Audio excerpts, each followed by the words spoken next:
Let me start by saying that principal agent models are ubiquitous to all economics and in health economics. And sometimes we think of them as just having one task, but in the real world, these agents are multitasking. They have many tasks. And then when agents have many tasks, we know from a while ago that they could be either, these tasks could be complements or substitutes. And the precise meaning that I will use of whether they are complements or substitutes is where the marginal cost of doing one task increases or decreases with the other task. And tasks, I usually call it effort in tasks. So a first order question is, are these tasks in some particular setting complements or substitutes? Why is this important? This is important because if we want to design optimal contracts, for instance, where these tasks are substitutes and we put incentives in one task, then the effort in the other one will decrease, and so then maybe you have to put incentive in the other task, and then sort of one task works against the other one, and the incentives don't end up being very, very effective. But it's also, this is known already from quite a long time, and also in the Holstrom-Migron paper, they talk about job design, and that's actually quite interesting. Is if you want what's a efficient job design is that the same person or the same team or the same agent carries all the complementary tasks, because then by working on one, it's helping on the other ones. Okay?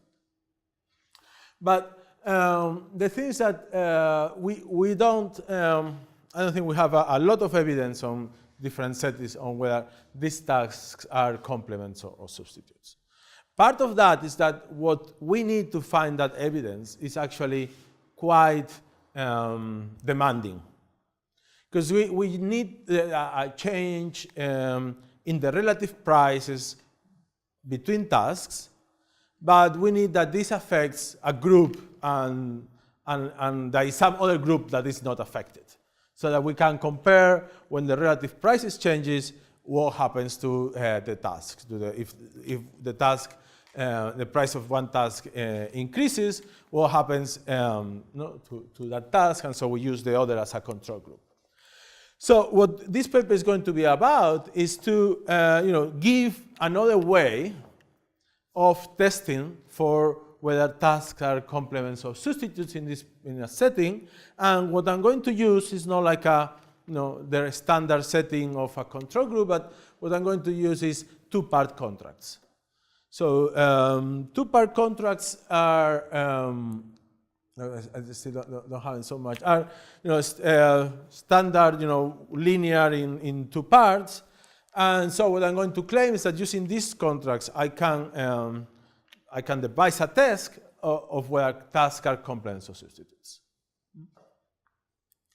So the contributions to the literature is on the we have a extremely wide literature on on design of optimal contracts. Generally, we know from a theoretical point of view that multitasking play a very important role, and where tasks are complements or substitutes. From the empirical point of view, we don't really, we know sometimes it happens, sometimes it doesn't. We don't have a good sense of when that happens. So our contribution to the literature is to propose a new test. Okay, in that respect. There is also a very big literature on pay for performance in healthcare. Okay, pay for performance is done a lot in the US. As you will see, it's done in the UK. Now the World Bank is sponsoring 14 pay for performance programs across Africa. So it's something, it's a very important policy measure. And this where the tasks are complements or substitutes is obviously very important on how these systems are going to perform. And here, what we do is I'm not going to respond on the question on does pay for performance work. What I'm going to respond is give insights that will contribute to design the optimal system.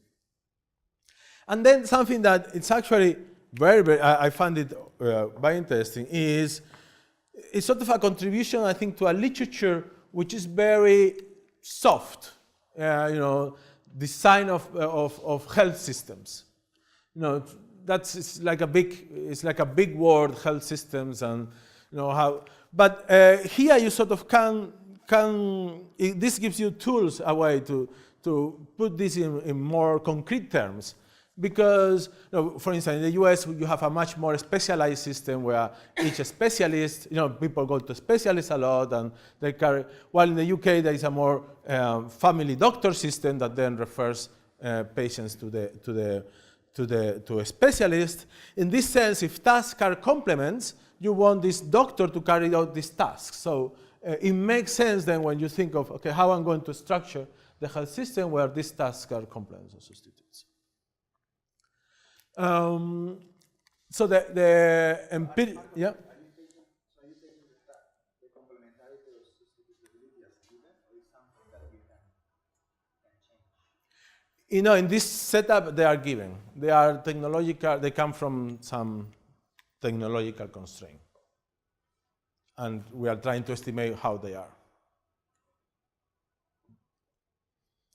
So. The empirical setup I'm going to use, the quality outcome framework, which is the very big pay-for-performance system in the UK. There are around 8,000 family doctors and covering 7,000 health centers. When I say practices, this will be health centers. I shouldn't really write practices, but it's somewhere in the. This is started in 2004, and is a system that rewards a large battery of indicators. As you can see, a lot of people have worked on it. I think Matt Sutton has a lot of papers on this, which I think was going to be in the panel. Luigi has a paper with Fischera and others on doing something which is not completely different, is looking at complementarities between doctors' effort and patients' effort. So there is something similar to it.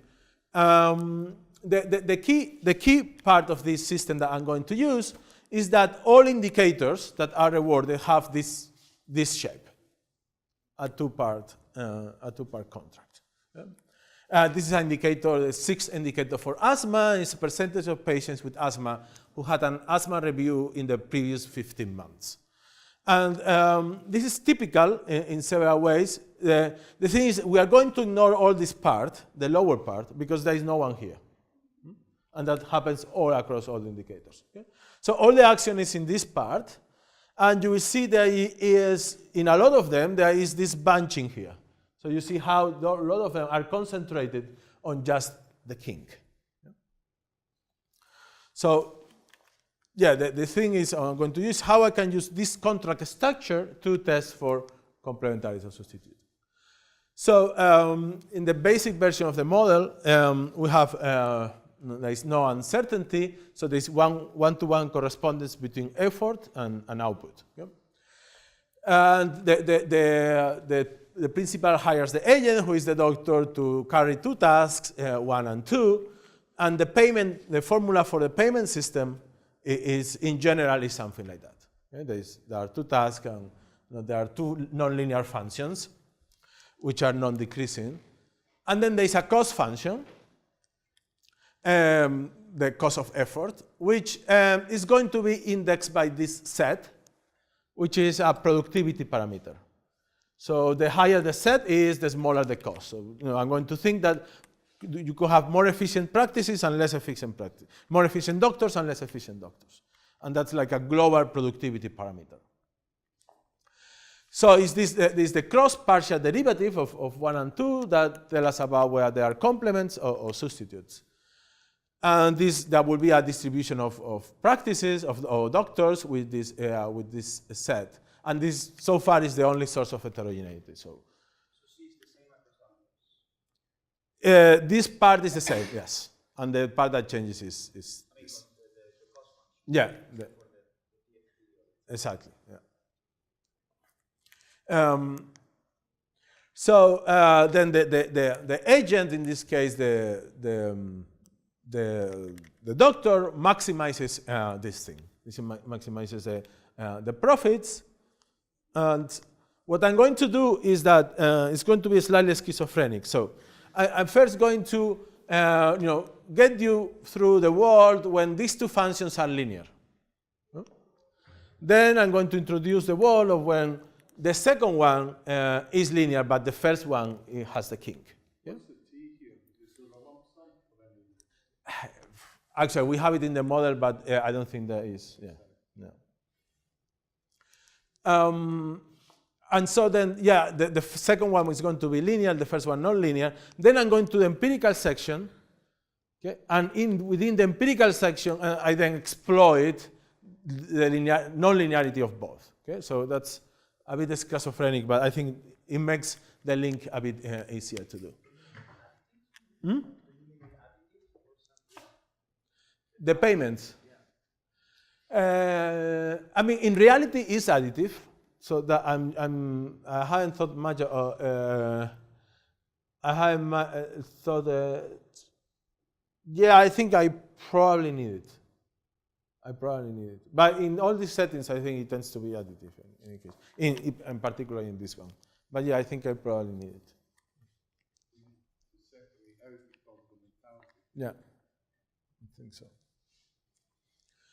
So you have the typical. So this is in the first world where these payment systems are linear. So then you equate marginal benefit to marginal costs, standard, and then you standard first order condition, and then you can get this comparative static, which is well known. So here it's how much the price or how much the effort in task 1 changes when the price in task 2 is changing.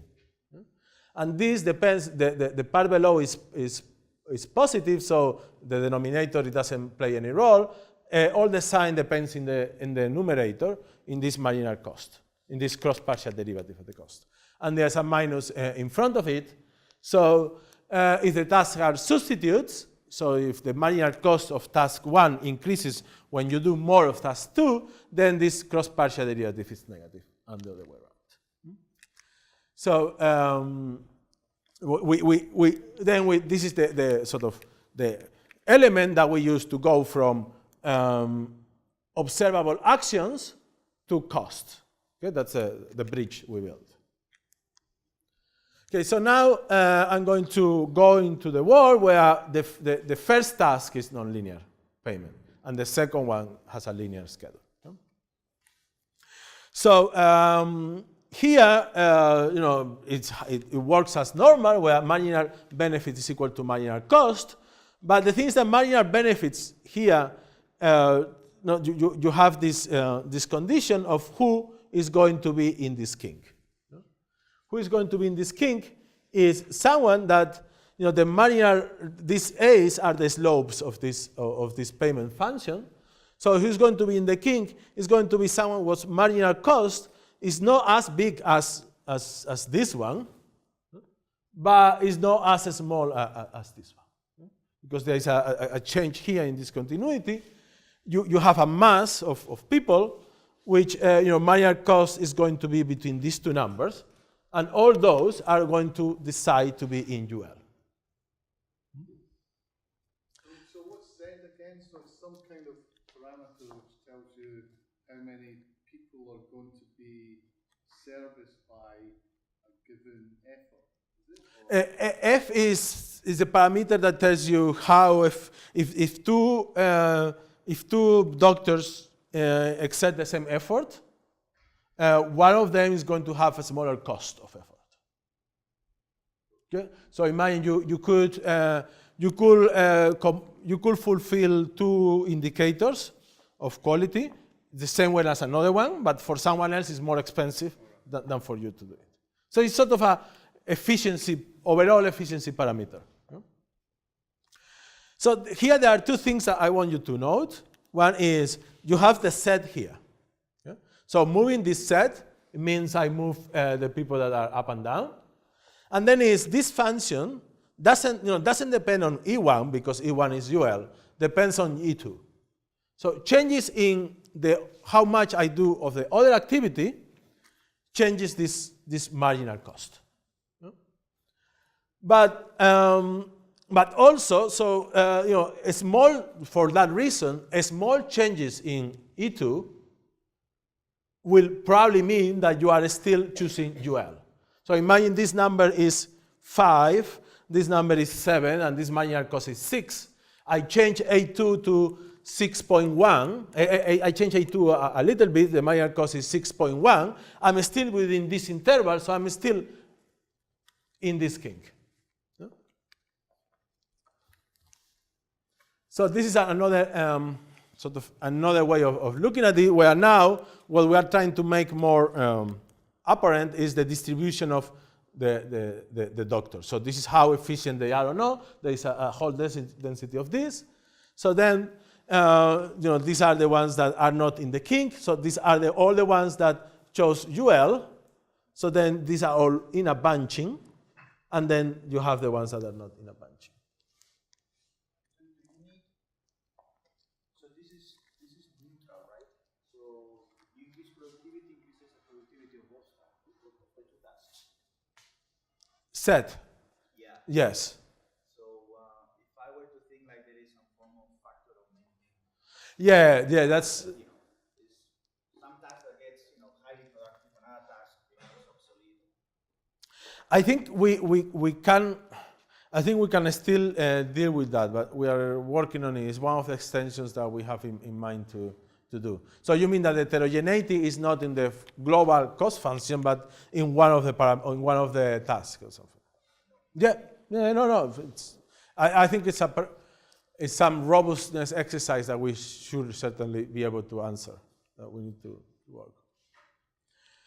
So what do we respond with this? That then the first or the second proposition is that there is a non-empty set of efficiency parameters for which the doctors chooses to be in the kink, and there is bunching on this distribution. So this is the same. It's just with a simulation, and so you can see in the histogram this thing, which is more or less what we saw at the very beginning with the ASMA 06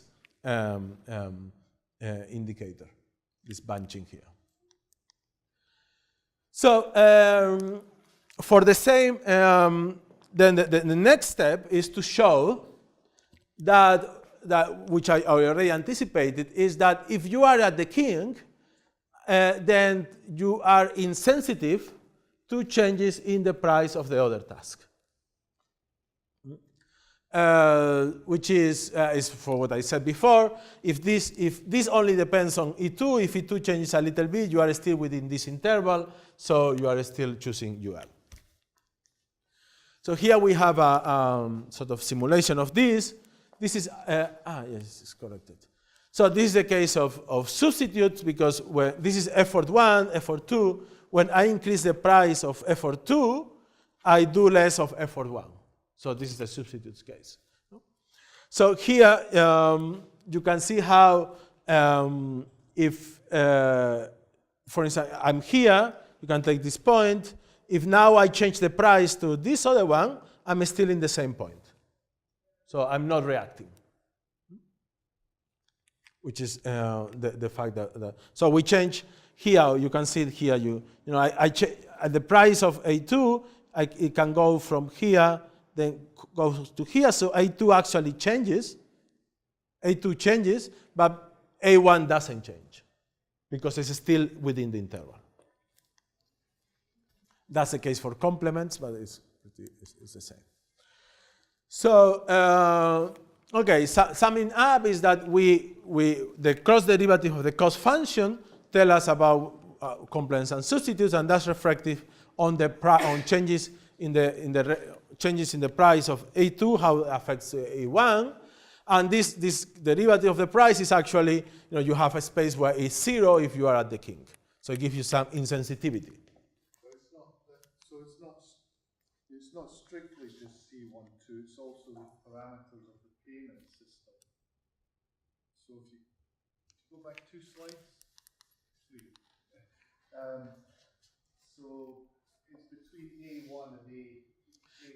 Ye- It's just within a range. Yeah, yeah. So the thing is that You want the payment system to have quite a big change. Or maybe not. Maybe it depends on the. Okay. so yeah. Now I explain the empirical strategy to see.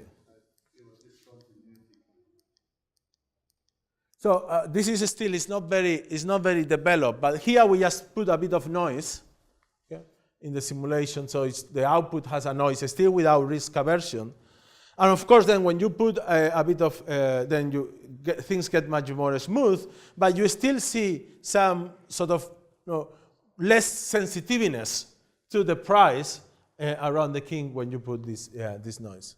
Now we want to do this a bit better. It's another of the things we need to improve.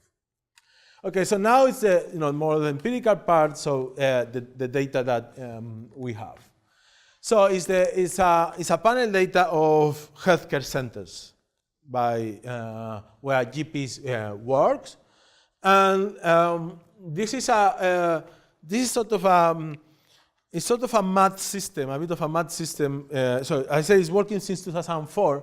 In every year, they tend to change the indicators. So there's going to be changes year after year. And what makes more frustrating is when they change an indicator, if they delete one indicator, they stop collecting data on that indicator. So you only have data on the indicators that they are collecting. The effort, so like the asthma 06, like percentage of patients that had an asthma review.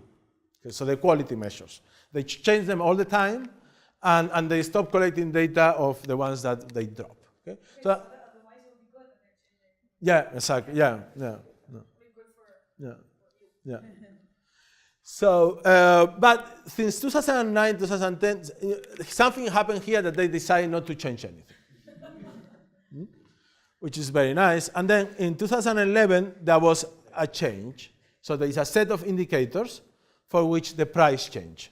And so now, from now on, I'm going to say 1 is the one where the set of indicators that didn't change, and 2 is the set of indicators where the price changed. So now I have to get you a little bit through what these changes were, so that you understand. So a lot of them were basically, so these indicators, they are actually in points, and then there's a formula to go from points to money, so I'm going to talk in points. There are 143 points, which are basically a decrease in price. Either because they drop the indicator, which means they stop rewarding it, so the price goes to 0, okay? Or they just lower the price. Or they increase the maximum, which is the same as lowering the price. There are some indicators, 51, which there are not few, which is they are a bit ambiguous in the sense that there is like a minimum change in the wording, which just makes me feel it's sort of the same thing, but there's a minimum change in the wording. So, we put as ambiguous, but, I think most of them is also a decrease in price. And we should I should pair with some doctor to understand exactly a bit more what these changes are. And then there are 12 points where there is an increase in price. So, overall, the change between years, I'm going to say that overall there was a decrease in price, because there were much more points where there was a decrease than where there was an increase. And so then the empirical question is, how can we use a random sample? But actually, it's not a sample. How can we use the entire universe of doctors to estimate the sign of this thing, which then tell us the sign of the cost function, of the cross area of the cost function. So I'm going to basically use a difference in difference strategy. The sense that those that are at the king, remember those that in A1 were at the king, are sort of insensitive to small changes in prices of the other task. So those are going to sort of work as a control group. Yeah? And then we have the ones below the threshold, which are the ones that are sensitive to changes in prices because they are not in the kink. So these tell us these are going to move according to this derivative.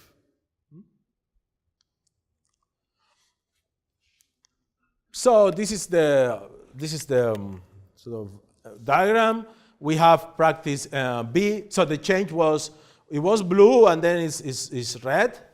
So then practice B, the E2 changes from there is less effort. So the price has dropped, so they do less effort. Practice B does less effort. Practice A does less effort.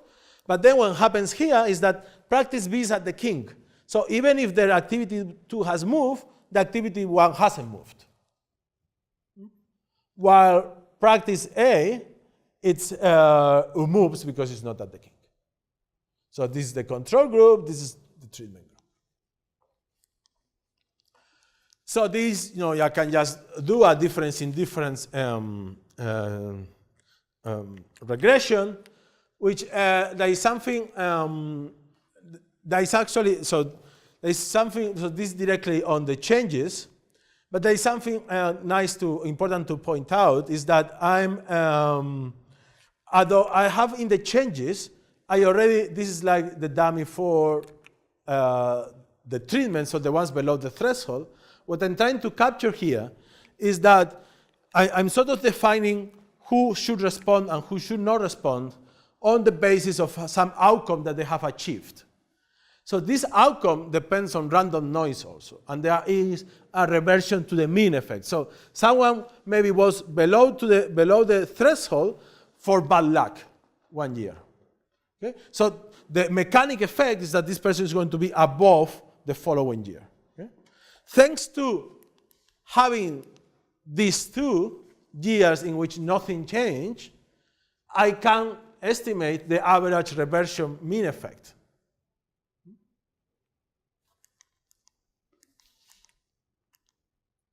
And then this is a way just of putting it, it's just the same difference in difference, but we want to estimate all indicators together to use a seemingly unrelated system, and this is just a way of putting it all together. So am I doing okay? Or? So these are some caveats is that there are several reasons why we think that this is not a perfect way of doing things, and I sort of get the bias, or the more likely bias, is towards 0, right? And that's I want to go a little. So what I said is what I did is this all comparative statics with changes in A2, in the price of A2, and this works if the price in A2 is a small change. But if it is a large change, even those that are the kink are going to move. So that's going to bias me towards 0, because the ones I'm considering to be the control group are actually moving. Then there is a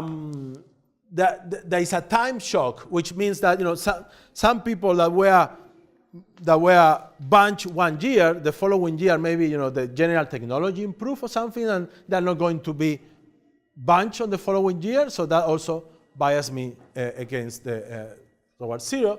And then these are like caveats that I cannot do much about it. This one I can do interesting things about it, which is, so far we've been talking about the second activity was linear. The second indicator, I was always talking of A2, and that was a linear contract. And I said, I'm only going to introduce the nonlinearity of the second one, right?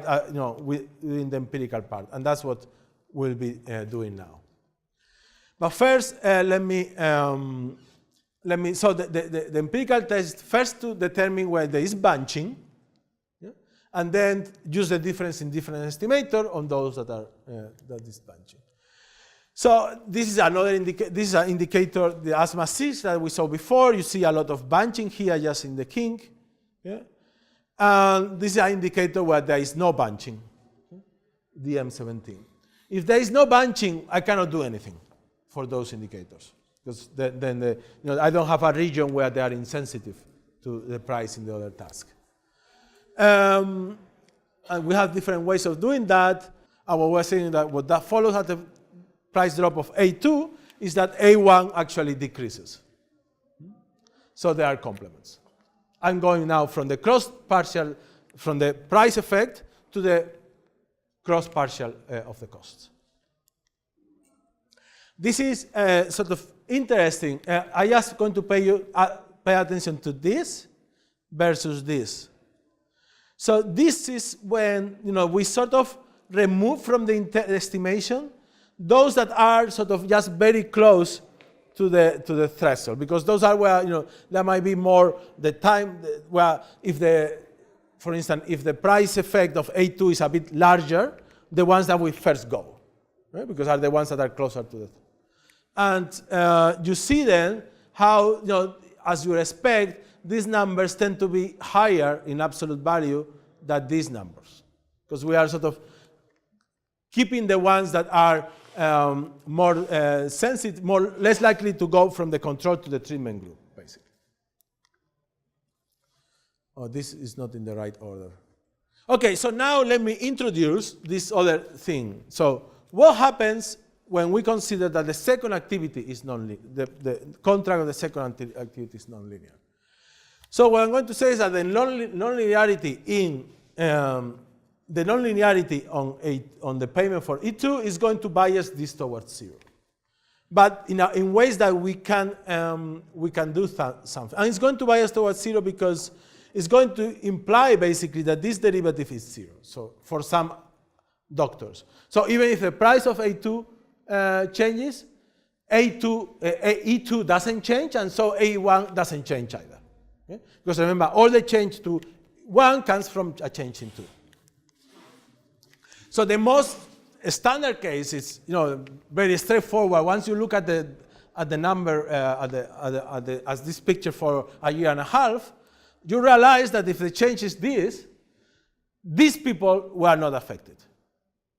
The ones that are very good are not affected by a small change in the slope here. So these are sort of the very good ones are sort of insensitive. So the price in A2 is not going to the change in price in A2 is not going to affect them, which means these ones are not going to be affected either. No? So that means that if we stripped out the data from these people, if we strip them out, then we should find larger effects. And that's I still and this is more or less I think what we find. So this is the one where we in all of them what we do is to get rid of good doctors, of very good doctors.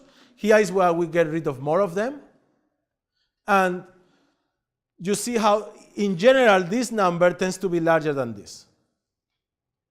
Why don't you use them as control instead of that's what we're going to do now.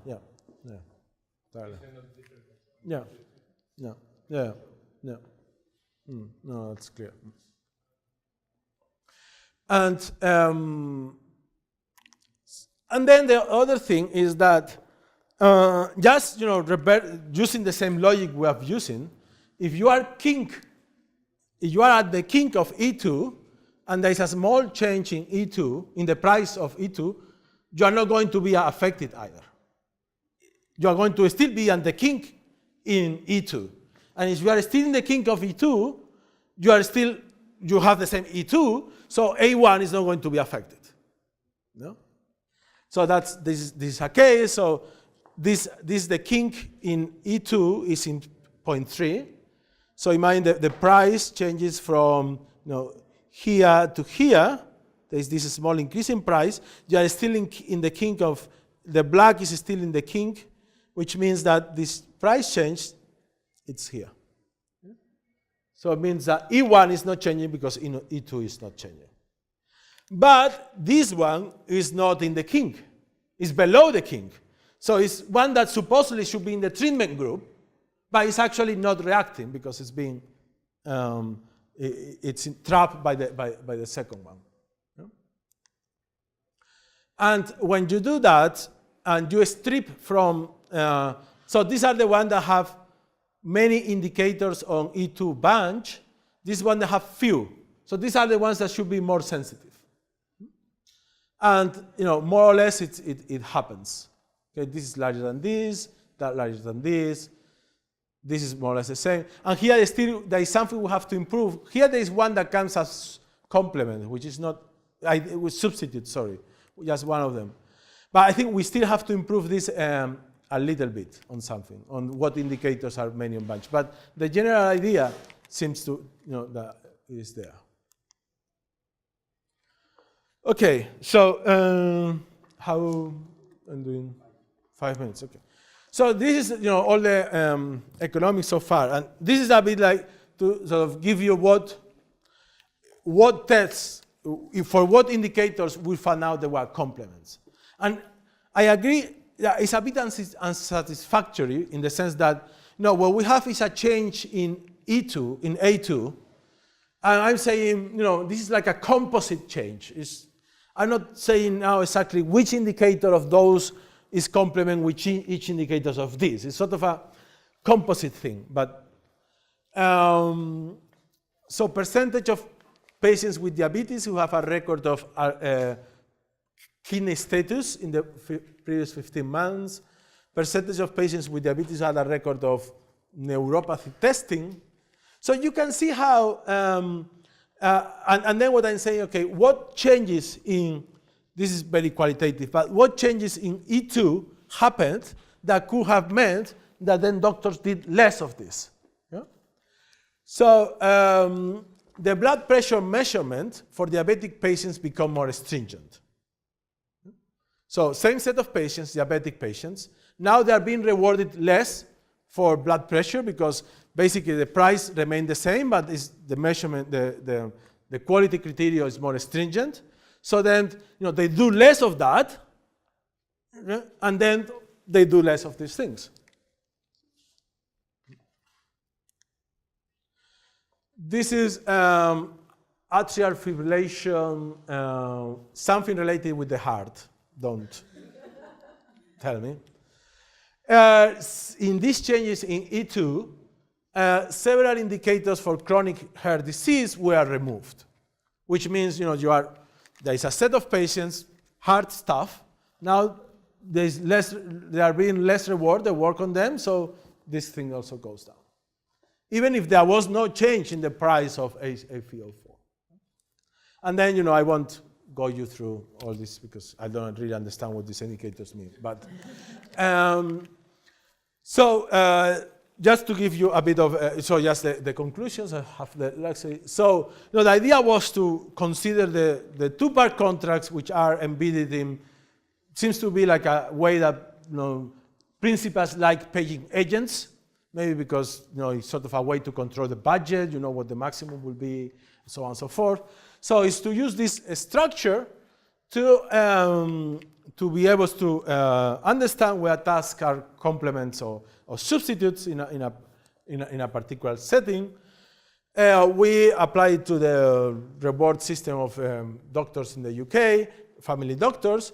We find that at least 5 or 7 are complements and none of them are substitutes. And I say this is, and this has implications for the optimal system in the sense that it seems it's a setting where then incentives can work because they are complements. So when you are rewarding one, you are not fighting for the other one. Okay? It doesn't go against the other one. But also, this complementarity of activities means the family doctor makes sense because you are putting in the same doctor or in the same person or the same health center practices that if they make more effort on one, they decrease the marginal cost of effort on the other one. So it makes sense to have, so that's the idea about what this can say about design of health systems. Great, thank you.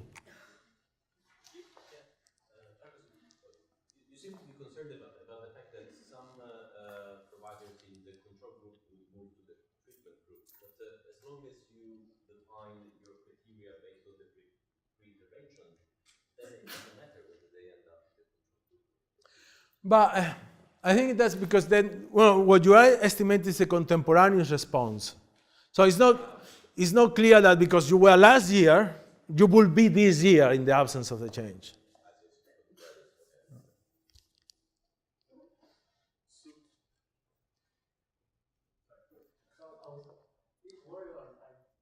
Thinking the opposite way what you were saying at the end. You found that the complementarities were a good thing in the sense that doctors were put together two similar things and they work. Because I was thinking you are maybe paying double for the same thing. So if you're going to do a blood test, you're going to be doing everything, but then you're paying for each outcome that they're getting from that blood test. So in a sense, you're paying double or more times for the same thing. Instead, it would be better if you're paying when they're substitutes because you want to promote them to doing these two different things. Otherwise, they would do only one. No, I mean, there are two things. So if they are complements, I think that's part of the question. You could, paying double, you will get the same effect by just taking one of the indicators and paying for all of that because they are complements, so they will do it automatically for the other ones. So this means you don't need to have all these indicators. You could just select a few. I don't want complementary indicators. I will just choose one. Yeah, but that's the way but that's the way that the UK, the NHS or whoever does design it. But I agree, if they are complements, you could just be with one. Yeah. That depends on the degree of complementarity. Yeah. As long as it's a tiny bit, then it will work. No. So I was wondering about price change movements, and as you say, you're getting different definitions of complementarity and substitution depending on big or small, and whether you can control for that somehow. And you can presumably you've got a bunch of confounders there as well. Yeah. Practice size. Yeah. So it's not spilling over to other consultations. Yeah. Whether in those you could also control for the large and small price movements relative to the effort that's being put in. Yeah, like even almost you say like stratify for like where changes in E2 were large or small or something like that. Yes, but even more than that, the large or small relative to the volume of. I see. Of pay. Effect, yeah. I see. Okay. Because Yeah. you're probably getting an upper bound just now. Yeah. Not doing that. Yeah. Yeah. Yeah. Yeah. I need to. Okay. Thank you. We're talking about primary care, right? And there probably most of these things will be labor intensive. Those activities, right? We need attention from the doctor. So we're going to have a phase of constraint that will be the overtime, the total time that the doctor is available. That will almost force things to have some substitution in the end if you don't have slack in primary care doctors. That could be messing up with your. So I should actually say this more. So my understanding is that a lot of these things are done by nurses, because a lot of these indicators are not treatment indicators, are recording indicators. So a review test of asthma. So I don't know, blow on something, get some blood test, and the nurse orders that. There is not an issue of capacity constraint. And so then they can hire nurses much more easily than they can hire doctors. And for what my understanding is, though I should try to get more numbers on this, would be nice, is that there was a big increase in nurses working in primary care in 2004 when this was implemented. Tell us a bit how the incentives for the health center are translated to nurses and doctors. Yeah. No, I agree. I did a bit of, I think, so, yeah, there's something I don't quite still know how to incorporate, which is there is variation in health centers in the sense that some of them are sort of mostly partners. So all the GPs they're all self-employed. In other ones, maybe the partner is one and employs a bunch of employed GPs. So they are, in that one, that would be more of a problem, this transmission of incentives. I did a bit of qualitative, very small scale result on this. Talked to a few GPs. They said, on one where it worked well and they were all sort of hitting the top part in all the indicators. They had one GP that was in charge of looking at the indicators every week, and then they had meetings, and they would say, okay, we're going down, we're doing worse on this indicator, let's do this thing, let's call the asthma patients to have a review because we are doing that now. So what it could be is, necessarily, it's not like a financial incentive that is going on to the nurses of the practice. It could be just the way that direct the work. Yeah. The way I was trying to rationalize some of these results, I think the first time that I saw this complementary result was this Marcet paper in health economics, where they find also that activities are complements. So the way I was thinking about this is that the difficult bit in the POF is to bring in the patient.